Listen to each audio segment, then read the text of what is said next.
He's led Arkansas now to the Elite Eight for the second year in a row. First team ever to beat an AP number one in the regular season and the tournament in the same season.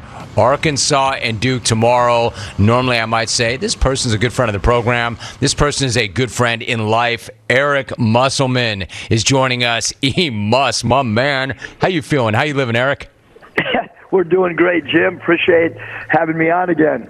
It is so good to have you, Muss. Now, you told your players, I want you guys to have an out-of-body experience last night. Then they went out and they took it to the top seed in the tournament. What was the experience like for you personally? Did you also feel like you had an out-of-body experience as well?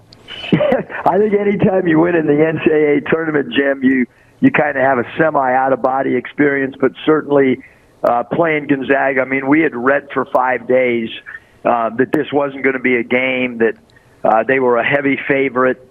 No one was even talking about us. It was so interesting. By the time we had gotten to San Francisco, people were actually talking about the second game that they would play. And even one of their players in an interview talked about the 2 games that they were going to play in San Francisco. And so we played all that stuff every time we met. And every time we go to a meal, Jim, we do a 5 to 6 minute film session, pre-meal, post-meal. If we go to practice, we do it, pre-practice and then post-practice. They're not long film sessions, but we had enough material that would have lasted us a half a year with everybody, I mean, basically not giving us any respect. And we're probably going to run into the same thing between now and tip-off for the game on Saturday as well. Eric Musselman joining us. Muss, I was going to say, how much would you like people to pick against you again tomorrow night? And do you feel like that is going to be the case and that you can use that as fuel and energy? Well, we definitely think, I mean, we've already heard the stuff that's been on, national publications and reading stuff, and we're gathering it all as a staff. And, I think certainly our job is to try to motivate any way that we possibly can. We kind of knew getting on the plane because we were the only region that had a 1, 2, 3, 4 seed. And we were the 4th seed, so we knew that we were going to be the underdog. From here on out, and certainly the Duke Texas Tech game was a phenomenal game, and Duke is.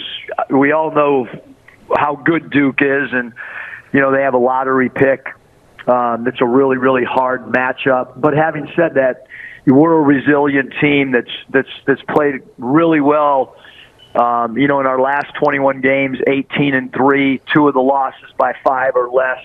So we're a confident team as well, Jim. Eric Musselman joining us. Muss, I'm always curious about your process. Like, that was such a great win, such an emotional win. Like, how long did you enjoy that? And then what did you do last night? Your energy right now is still off the charts. What did you do last night? And then what did you do this morning so far? What's today been like? Well, I didn't sleep at all. My wife kicked me out into the non-bedroom part of where there was a table and another TV. So I went out there and started diving in. We have 3 scouting reports, 2 from outside services on Duke, and then our own. So what I like to do is take all the notes that I possibly can on the scouting reports, and then we get those to the players, so they get the typed up version of the scouts, but then they'll also have the notes or tidbits, that I have either from watching the game live, because our game ended and I went, after all the media obligations, Jim, I went out and watched the entire game. Most of our players came back to the hotel and ate, but I wanted to stay and watch the entire game live. I think you get a much better feel live scouting than you can via video. And then this morning, we met. I worked out for a while, read some other scouting reports and some notes and articles that we had pulled late last night on Duke. And then I actually went over to Twitter. My staff told me to go back to my room, but we had someone inside a Twitter headquarters, and I went and took a tour there. We're having team meal now, team film.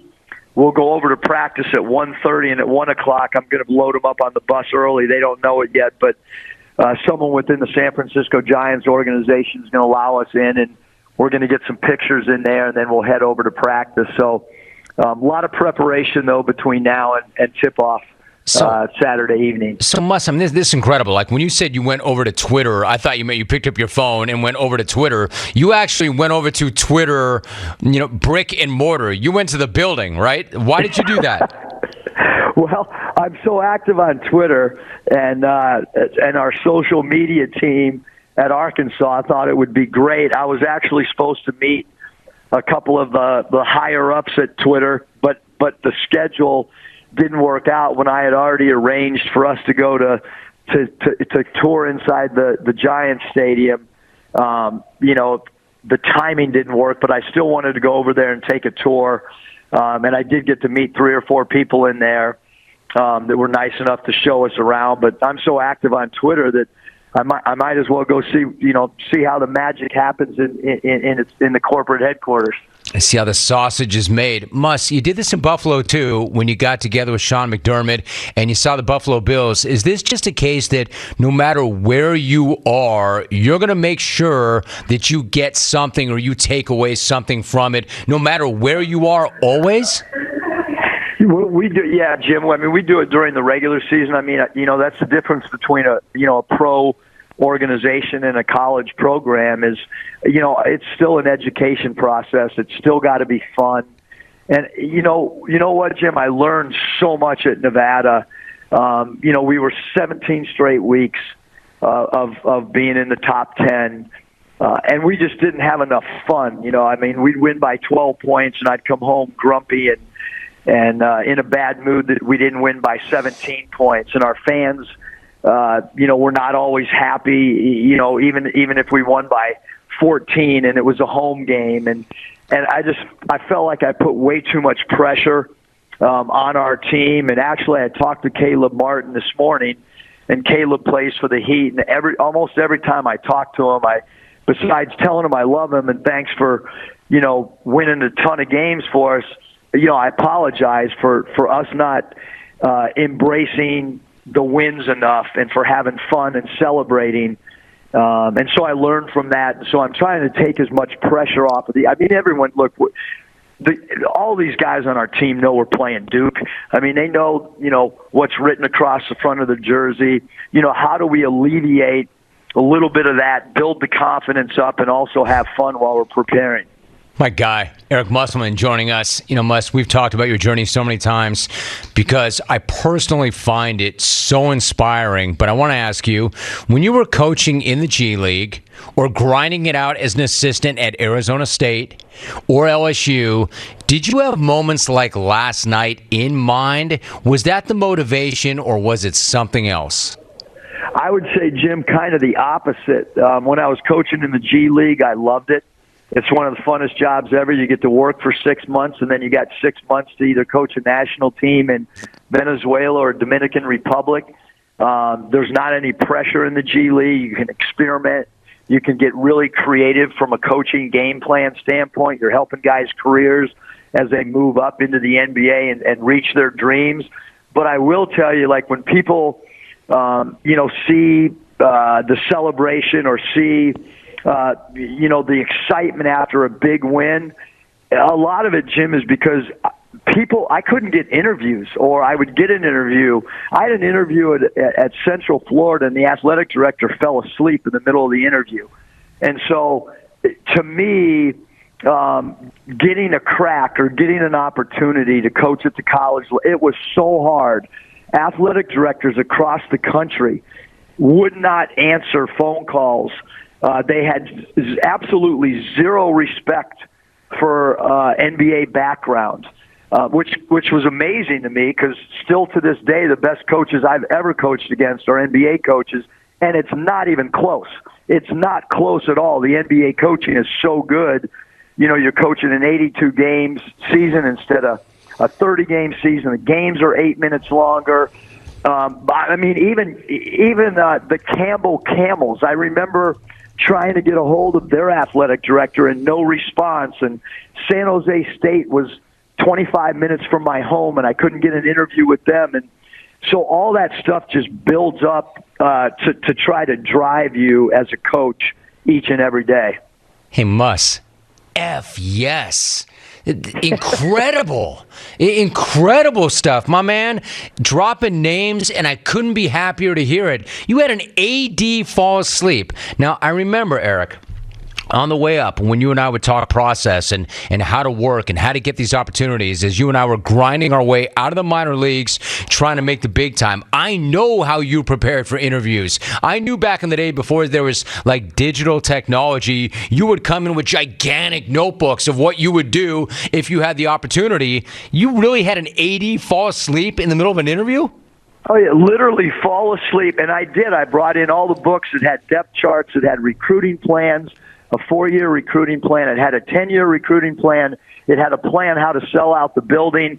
Literally zonked out. I looked at the search firm who was in it with me, and I just picked up my stuff and said, well, hopefully when the guy wakes up, somebody's here because I'm leaving. But, yeah, just absolutely incredible stories. A Pac-12 school in the middle of an interview. The guy's on his phone, texting, tweeting. I don't know what the guy was doing. So, yeah, the stories are absolutely amazing compared to when you go into an NBA interview and Gary St. Jean tells you to get up on a dry erase board and diagram plays with 5 seconds left, diagram plays with 14 seconds left. What are you going to do if the ball goes into Tim Duncan within the last 10 seconds of a game? Are you going to trap? Where's the trap coming? But most athletic directors cannot ask you those type of questions because they have no idea. So the interview process is drastically different than what the interview process would be with people that really know the sport. Incredible. So how did you get into the college game initially? If it was that hard to get through any of the doors or get anybody to pay attention, how did you get that first break just to get into the college game? Well, I mean, it was really my wife. She's way smarter than me. She said, hey, after 2 years of doing the G League and winning a lot, not getting an NBA crack at it other than some assistant coaching opportunities, Jim, we decided as a family go to Arizona State for 2 years, and I went to LSU, and really prior to LSU, Flip Saunders had called, and Flip was part owner of the Timberwolves and the head coach, and he. It's the first time in my life where I've actually had a coach, kind of beg me to come. He had Sidney Lowe call, who was an assistant coach on that staff, as well as Sam Mitchell.